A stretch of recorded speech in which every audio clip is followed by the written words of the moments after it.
Hi, I'm Shane. Today we're going to be testing our utility tree shear. This is our entry-level tree shear that we offer, and it has some really good features for simple cutting of trees that make it really handy in the woods.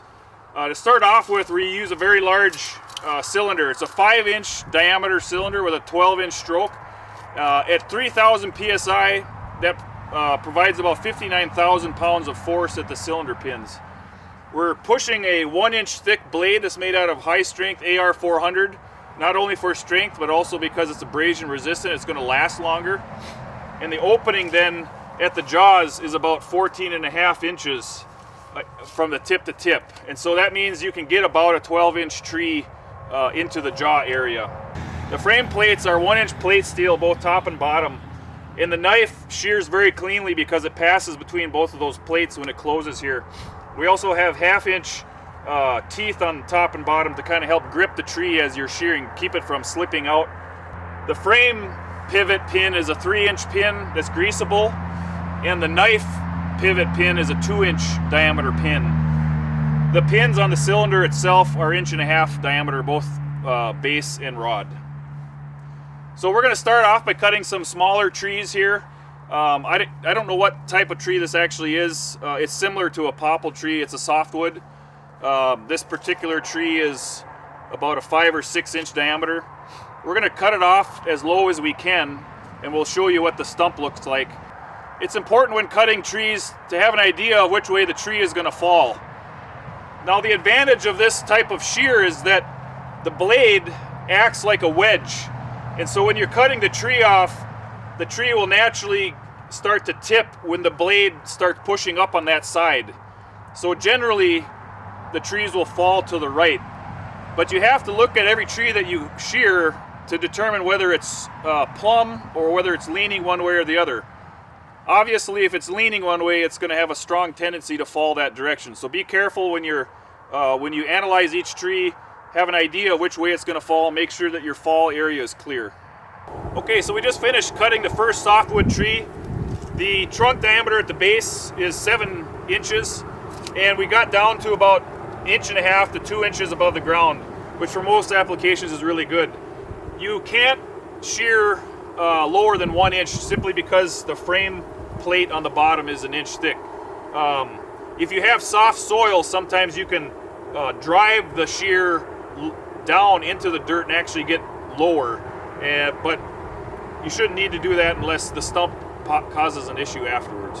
So we just got done cutting another pair of trees here. It was one tree with a diameter of about 10 inches next to another tree that's about a 6-inch. I cut it from a bad direction. I probably should have cut it from this way, but we had some material back here. So we were trying to cut it so that it would fall into the open so we could get at it later too. So I came at it from this angle, which is kind of a tough angle, but we did get it clipped off. You can see that even though I didn't cut through the whole stump in one shot, that's how you cut a larger tree. You can snip at it where you cut maybe half of the tree and then push in and cut again. So it is possible to cut trees larger than 12-inch diameter with this tree shear. So now what we're going to do is we're going to take and we're going to section this tree as it lays on the ground.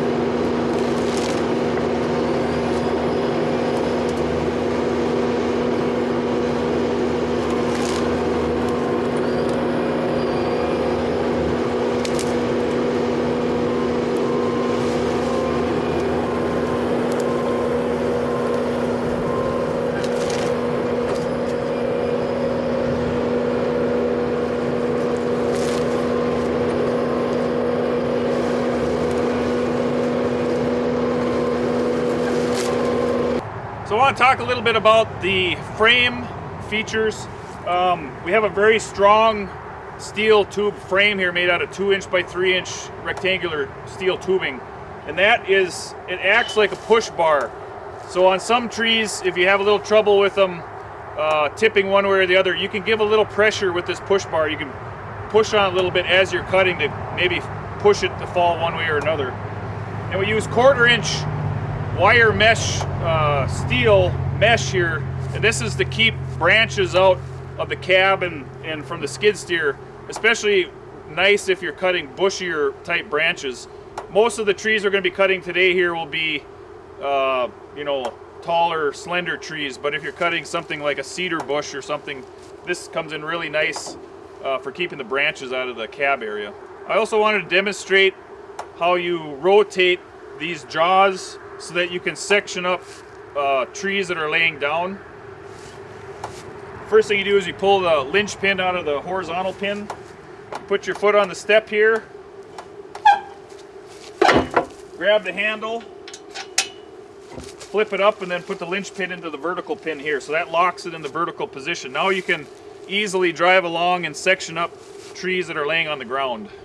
So fall is a really nice time to clean up along the edges of fields after the farmers have taken the crop off of the field. Here we have quite a large tree that's encroaching into the farmer's field.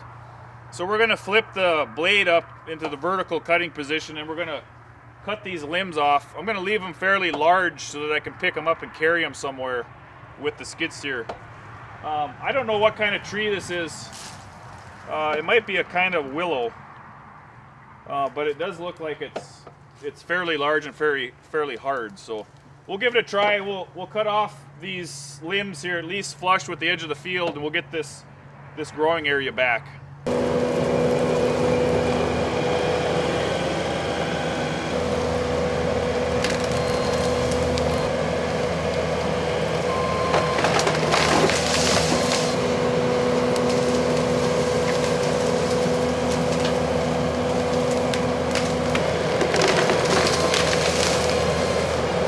Okay, so we just got done finishing up on the trimming of this willow tree here along the edge of this field. We took about 4 or 5 main cuts, cut off some very large branches. They fell down. I picked them up, moved them away, and trimmed them as we went. There's still a lot to clean up here, but I can do this by hand. But you can see we gained probably about 20 feet of usable field right here just by trimming these trees back. So it's a good idea to do this kind of work when you have expensive farmland. Just to wrap up here, we decided to try to cut off a 13-inch diameter popple tree. This is a very mature tree, had a lot of branches on it, was very bushy. It was very solid, so it was harder than I thought it was going to be.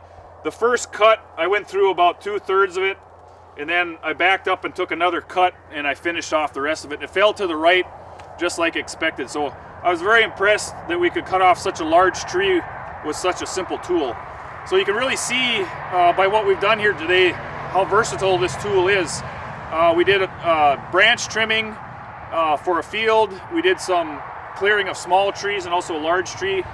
But what's really nice about it is after you cut the tree down, you can either section the tree up into smaller, more manageable pieces, or you can actually grab the tree and drag it somewhere and push it in. You know, you don't have to deal with it, just push it away and let it rot. So really useful tool for land clearing, clearing up along fields, fences, and also making trails.